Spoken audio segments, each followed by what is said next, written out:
Alright everybody, welcome back, and we got ourselves the Turn of Power.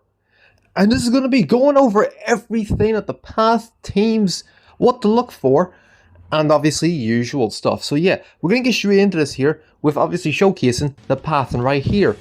Bit of an odd one because we're going left and to the far right, then we're staying right for the second half. But this, I would say, is arguably the easiest possible path. I know there's a lot of circles there, but the orange circles are like mid-tier fights, with the red circle obviously being the more the more crap fight, we'll say, in a sense, because the fact is usually the boss fight. But we're going to get into this here. Obviously I'm going to showcase everything as you usually do. So yeah, and we're going to start off with the first fight. Obviously that is going to be this one right here. Not going to be too much of an issue because the fact it's just mostly Bojack squad, but the key characters to be wary of: Bujin. Get him out, then Goku will be near the end. He'll be about 6th. Bojack, the longer he stays on, I think the lesser more allies he has, he gets more damage. But otherwise that's about it. Otherwise you're not really needing too much for this fight. So yeah, next fight is going to be one of the hard fights, and that is going to be this one right here. Why have I put this here? Because the fact it's got a tag unit, it's got a strike number cover, strike nullify, and obviously Truby with a universal. I would say this is it's one of the mid-tier fights, as I call it. So the only thing to be wary of is obviously he's got a universal cover change for somebody or 2 people. He's a tag unit and he nullifies strike. He does have a strike cover, but being realistic, he's mostly in the background for the most of it. 17 does do debuffs, and I think Vegeta does on the blast arts, but you should be fine enough because he's too weak enough to not even care. So yeah, there's that. Now we did actually encounter this here before last season, and we did get super by Raditz, so that's the one thing we're going to change about this here. Obviously, so go for Raditz first if you are not confident in killing him by the end of the first turn. Because if you can kill Yamcha and then Raditz afterwards, you're all good. Otherwise, Raditz and Yamcha's next, and leave Gohan obviously to the end because he's got the revival. Kaioken's got a turn 3 super, and he just debuffs support and defense units, so be wary of that. Okay, now this one is actually somewhat of a hard fight, I would say, arguably, because you have so much debuffs. This entire team does debuffs, because of course it would. Raid Shinron there has his mental support, has his mental range of support. Pan there got that green card, he's going to absolutely kill you on turn 2. Champa stuns you turn 1. Magenta does mental debuffs, Koei does do debuffs, and Urine does do debuffs. And if you were to do this here, I would almost argue get rid of Champa, Pan, then Rage, and then you go for Urine, Koei, and then Magenta. Because Magenta will more than likely have death buffs. Because the fact that in normal PvP, he is a counter attack, so in other words, he's gonna be helping your allies, so leave him to last. Despite the fact this is just a very heavily debuffed fight, but Pan is a very crucial character. But the only thing I will say is unless you have someone who nullifies abnormal conditions like stuns, you can leave Champa and get everyone else out of the way, because he's like the least of your worries, other than that stun. So be aware of that. Now this one we haven't actually encountered in ages, because the fact I couldn't go to it because it's in the middle of the board, and any other time it's on the boss fight, the easier fights are over the other direction. So the thing you need to be wary of, Zamasu gets his super attack quick enough. Jiren will stun you turn 1, so if you have a character that nullifies abnormal conditions like before with the Champa, you're fine. Hit universal cover change, and he's actually quite fast. Same thing with UVB, despite the fact that he's got a strike counter, but he's very fast and has a chance to double attack you. Trunks is just tanky, and go Frieza its attack switch. If you have a yellow unit that can super attack with an ultimate, go for them first. Easily. But the safer and more logical options, I believe, still and honestly get rid of Go Frieza because they're a tag unit. Then it'll be Hit, UVB, Jiren, Trunks, and then Zamasu, or Zamasu and Trunks. Leave Trunks alone. Despite the fact that he's actually a pretty decent unit, he's like the last of your priorities. Whereas everyone else here, high key resource speed, chance double attack. So yeah, it's not very fun, to say at least. Oh yeah, no, this is not circle, I don't think, because I've already forgotten pathing. But this is actually a fight to be wary of, because on the path then, as you've seen, we have no option but to go for this here. Why is that? Because the fight before that is to the far right, and this is the next fight up there. So, things to be wary of. Fusing Vegito doesn't have a strike cover change, but get rid of him before turn 3. Blast nullification from Super Vegito, double attack and strike nullification from UVB, blast cover with VB, and then Super Vegito has a strike cover change. So yeah, obviously you'll leave Super Vegito to last. If you've got a blast based team, if you've got a strike based team, you don't really have to worry about him, but still put him last, because he's the tankiest out of everybody here. I just want to actually highlight this fight because it's actually very easy. It's like one of the easiest fights, actually not one of the easiest fight on this board, because it's a shallow fight on a team with God knows what. And there is no stuns, as you would find, because the Sparkin LF Beerus is not on this fight, so you're good. Bulma does have a debuff range, if I'm not mistaken, but I can't remember where it is. I will obviously flash up the card saying, here's the debuff range, but there's that.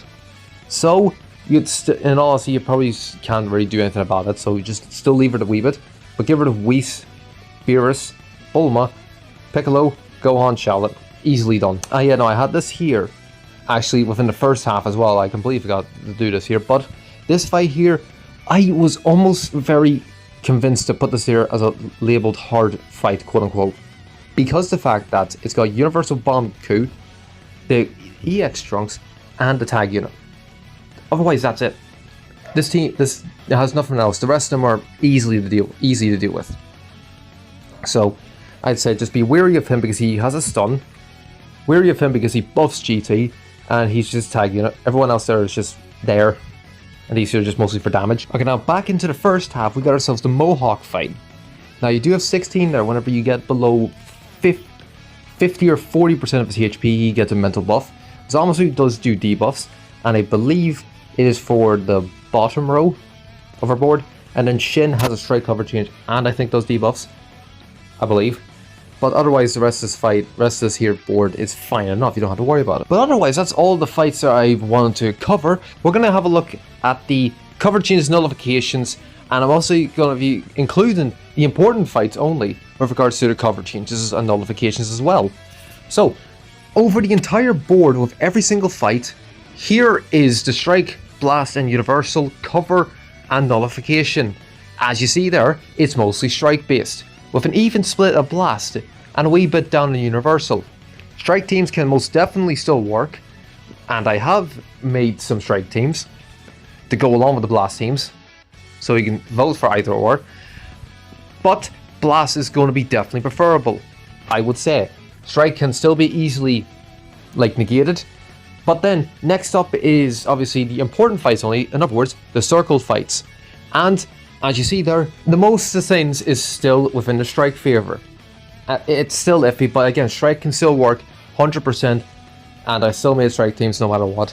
So yeah, it is still a bit iffy for strike base, but they can be easily worked around if you play smart enough. Whether or not I'm able to do that is another question, but that's besides the point. But yeah, we're going to now have a get into the teams here, and then obviously leave a vulnerable mentions at the very end, as you usually do. So yeah, timestamps down below, go to your team that you want to do. Things are usually only 30 seconds long anyway, so you don't really have to worry about it.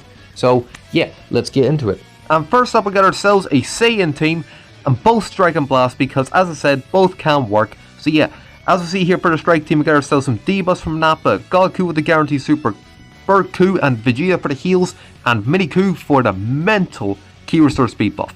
Everyone else there is purely damage, and obviously our boost units there are going to be Nappa, Vegeta, Berku and Angel Vegeta, and then Blast be a Saiyan team just there for pure damage. Not very much else really to say, it's just the way it is. So yeah, next up is going to be the Frieza Force, and as we see here, Golden Glizzy is making his return because of the fact he's just very good.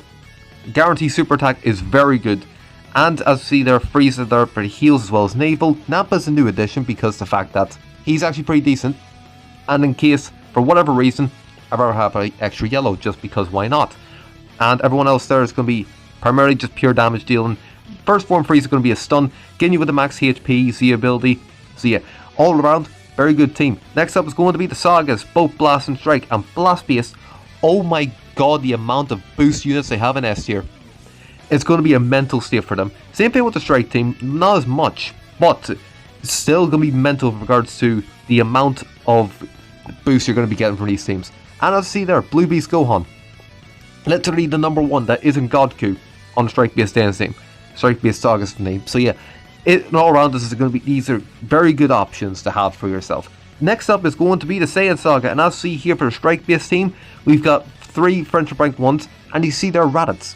Friendship Rank because I never bothered actually Friendship Ranking them up yet, and Raditz there because the fact his abilities don't actually hinder him to any sort of blast or strike. And yeah, no, the Blast Beast team is just average. I've decided to actually put on the Vegeta, and Nappa doesn't need up, but being realistic, since the fact he's revival, he doesn't really need the Friendship Rank too much just yet. We can heal it up afterwards. Honourable mentions coming in with the Majin Buu Saga. As you see here, Pui Pui is replacing the EX Gotenks. If you want to, you can keep him on, have the 40% boost from the double Z's here with the Bora, and you'll be fine enough as is. So yeah, I just thought he was a better option to have replaced. Next up is going to be the androids. Very close to having them in this, but the fact that I've already had them last year, I decided to leave them out. Still very good team. Very, very good. Powerful, cover rescues, stuns, all the lots.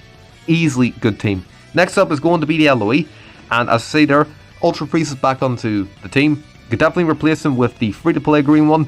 I decided to put this one on just because why not?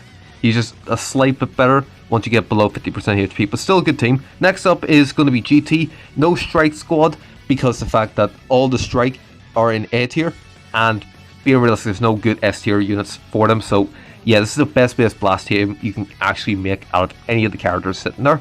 And then last up is going to be the hybrids, both Strike and Blast. Almost completely forgot to do the Strike team, but can be done with because the fact that the purple Gohan can be ran on both Strike and Blast. Otherwise, self-explanatory for the rest of them. So yeah, that's them. Alright, so new characters, and we got ourselves Metal Rildo. Let's see what we got here to deal with. 2370. Okay, heavily Strike. God of my, he's heavily Strike. No point putting him on Blast team. What we have here? Okay, the abnormal conditions. Very good. And again, the crit rate might do something, I don't know. But heavy bleed and abnormal conditions, not too bad. And he gets 20 key recovery and 10 special move for 1 turn. And 20 key for 2. And then 50%, okay.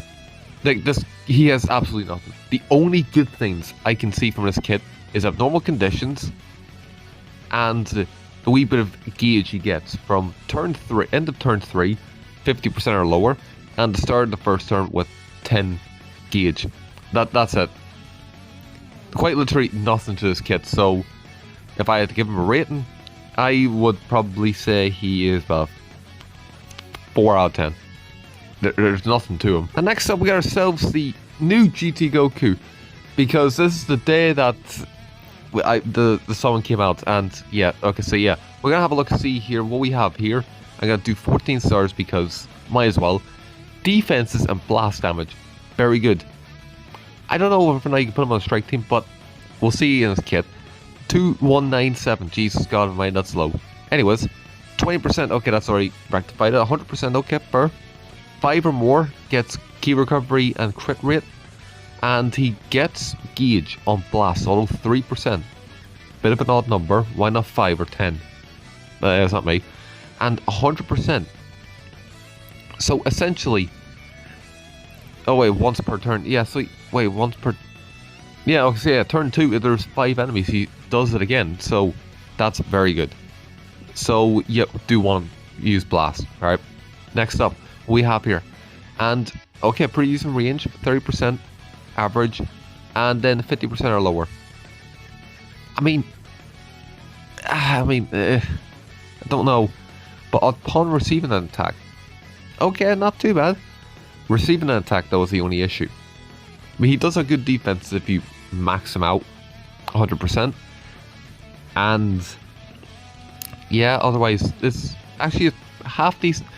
Would I say if he was to replace Hellfighter 17 on the GT team for a purple on the blast base?